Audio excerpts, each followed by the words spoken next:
All right, simplify by using the distributive property, then combine like terms. So this is an expression because it does not have an equal sign. So we are not solving for anything. All we're going to do is do the distributive property as needed and then combine our like terms, and then we are done.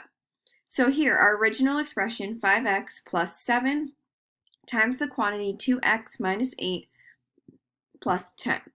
We need to use the distributive property on this middle section here, the 7 times the quantity 2x minus 8.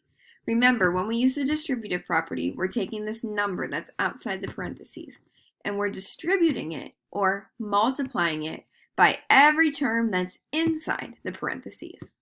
So here, what we're going to do with that 7 is we need to take the 7, let me get my pen, and we need to distribute it, or multiply it, by both the 2x and the negative 8.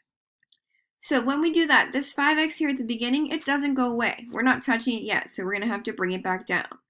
Then 7 times 2x, remember you can just use your calculator or Desmos to do 7 times 2. That gives us 14x.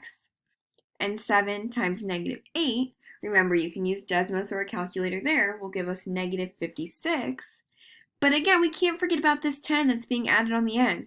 We don't distribute the 7 to it, but it doesn't just poof and disappear. We have to carry it down.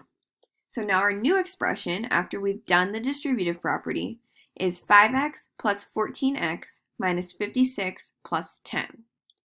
Now, just like the directions tell us, after we use the distributive property, then we need to combine our like terms. So remember, like terms are terms with the same variable. So here the 5x and the 14x, those are going to be like terms because they both have the variable x. Then negative 56 and 10, those are another set of like terms. Those are called constants because they're just numbers by themselves with no variables attached to them. So if we look at our x terms, 5x plus 14x is going to be 19x.